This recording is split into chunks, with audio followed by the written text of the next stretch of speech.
Ibat Tabib, bonsoir.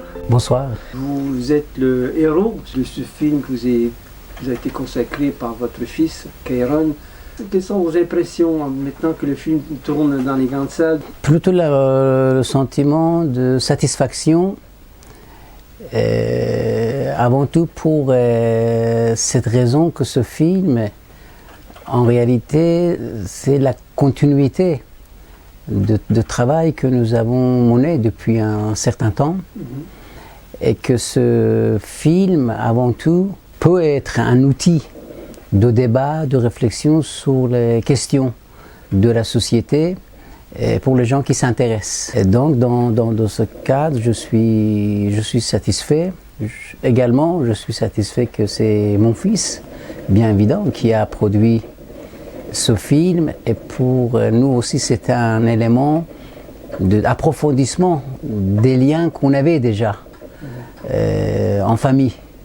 Parce que c'est cette histoire qui lui a permis de faire une recherche plus approfondie, mieux connaître l'histoire de ses parents.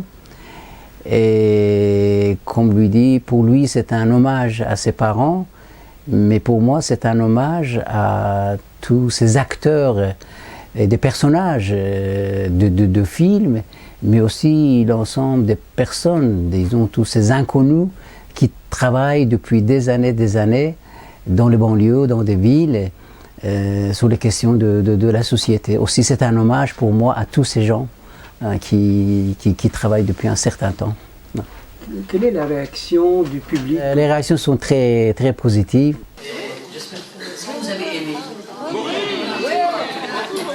Je pense des fois même un peu exagéré. Les gens qui sont un peu impressionnés déjà par la qualité de film, par le parcours des acteurs principaux du film notamment. Mais c'est étonnant, j'étais à Lorient, il y a un responsable culturel du centre, et que je m'étais à côté de lui en regardant le film, quand après on a émergé la parole des participants, et lui il a dit, j'avais un sentiment un peu bizarre. Je voyais ce monsieur sur l'écran, mais il était à mes côtés. J'étais un peu perturbé. C'est pour cette raison aussi que je suis content de voir la continuité de travail social à travers le film. Et que les acteurs, même si c'est un film qui parle des personnages bien identifiés, moi je pense que c'est un film universel. Qu'il y a beaucoup de gens qui trouvent une tranche, une partie de leur histoire ou celle de leurs parents dans ce film. Un voisin qui est venu me voir, il me dit « J'ai vu le film, c'est magnifique, c'est l'histoire de ma grand-mère, une Portugaise qui a traversé son pays pour venir à pied en Espagne, après venir en France. » Il voyait l'histoire de sa grand-mère dans ce film. Et cette histoire-là, elle est effectivement universelle. Est-ce que vous croyez que ces histoires de migrants, d'exilés, mériteraient d'être mieux connues? Pour moi, c'est le sens du film. Ça veut dire que c'est un film qui porte beaucoup de sens. Et pour les gens, c'est bien évident qui s'intéressent à des questions de la société. Si vous voyez, malgré la dureté du film, des moments difficiles, la prison, l'exil, la manière qu'on met en danger un bébé de 13 mois pour pouvoir quitter l'Iran sans avoir la certitude qu'on arrivera. Mais dans ce film, malgré la dureté de la réalité, il n'y a pas de haine. Il n'y a pas de compte à régler avec personne. Et ça montre la réalité, mais il n'est pas dans un système de vengeance. Et c'est ça qui prend qui montre un peu le niveau de film. C'est pas un règlement de compte avec quiconque. Et c'est le premier message qui est fort. Le deuxième message dans le film, quand vous voyez l'acteur principal dit « Nous avons notre histoire ».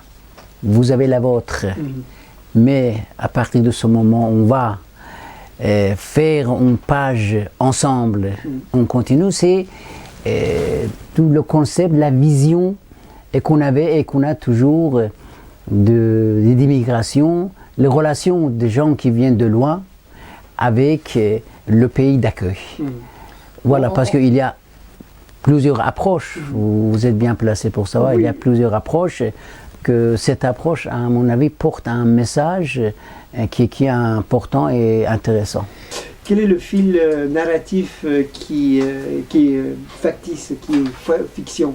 Oui, vous savez, ce n'est pas un film documentaire, c'est une fiction, mais c'est une vraie histoire quand même. L'histoire est vraie.